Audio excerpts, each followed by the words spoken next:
कोणासाठी कितीही आणि काहीही करा, त्याचा काहीच उपयोग होत नाही.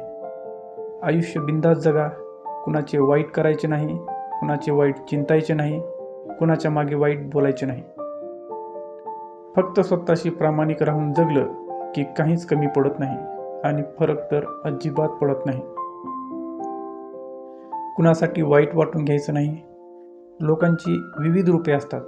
सकाळी गोड बोलतात आणि रात्री कुणी काही डोक्यात भरवले की तोंड पाडून बसतात किंवा कुठल्या तरी लहान कारणासाठी नाराज होऊन बसतात, ज्याच्याशी तुमचा काही संबंध पण नसतो. आजकाल लोक देवावर पण नाराज होतात, तर मग तुम्ही कोण? कोणी कितीही वाईट बोलो किंवा वाईट करण्याचा प्रयत्न करू, आपण त्याच्याविषयी तसेच इतरांविषयी चांगलेच बोलायचे आणि चांगलेच वागायचे. बोलण्यात स्पष्ट वक्तेपणा ठेवायचा. विनाकारण कुणाच्या आयुष्यात डोकवायचे नाही आणि कुणाविषयी मागे वाईट चर्चाही करायची नाही.